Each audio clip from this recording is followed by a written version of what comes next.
Okay, let's jump into this. Our source material today, it's a bit unusual, no big reports, just, Yeah.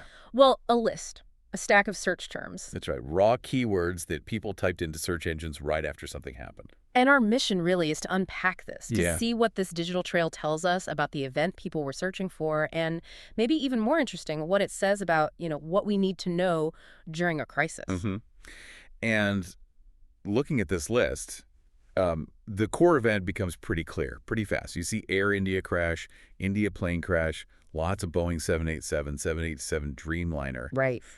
It's obvious people were homing in on a specific Air India incident involving a Boeing 787. Hmm. And look how specific Boeing 787-8, Boeing 787-Dreamliner. People knew the model. That level of technical detail right away, that's something. So we have the what? Do the searches give us a clear where? Any locations popping up? Oh, definitely. Very strong signals for India, obviously, with Air India.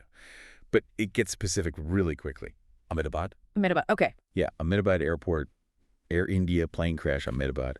And even the state, Gujarat. It's like people needed that geographical anchor immediately. Yeah. Where did this happen? Makes sense. Grounding the event, was there a specific flight number people latched onto? Yes, I-171. Yeah. That shows up consistently. Sometimes I-171 with a space. AI-171. Got it. But here's where it gets, I think, really revealing. Almost the instant people identify the flight and location, the searches pivot hard Pivot how? to the human side. You see Air India survivors, India plane crash survivors, and then these really poignant ones. Sole survivor Air India. Sole survivor. Wow. Lone survivor Air India, one survivor Air India. That immediate, intense focus on survival, on individuals, it really underscores that deep need for information about human outcomes, maybe even before the why or how. That's powerful, seeking that human connection, even just through search terms. Okay, so beyond the survivors, I do see some other maybe more technical or operational searches here. What about those? Right. After that initial focus, you see searches like Mayday call meaning, people wanting to understand the distress signal. Okay, so trying to grasp the sequence of events. Exactly. Or flight radar, looking for tracking information, the plane's last known position. And I-171 flight status, just trying to get official updates. It's like trying to piece together the mechanics of the tragedy. So you go from the human impact straight to the what went wrong mechanics. Interesting flow.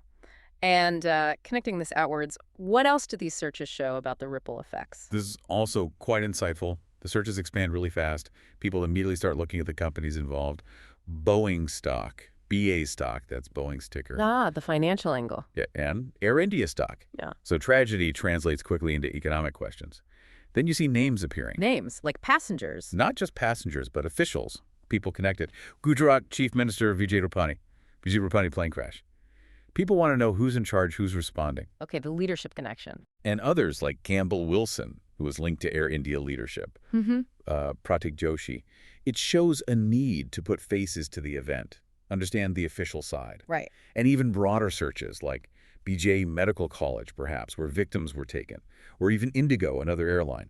It shows how people perceive the connections, how one event touches government, business, other institutions. So if you step back and look at all these keywords together, Yeah. from identifying the plane, the place, the flight, then that intense focus on survivors, then the technical questions, and finally, the wider economic and political ripples. It's almost like a map of public concern in real time, isn't it? Precisely. It's a fascinating snapshot of how collective attention works during a shock. You see the priorities unfold through these simple search terms. It really paints a picture of information seeking under pressure. It does, and that leads to a final thought, something for you to chew on.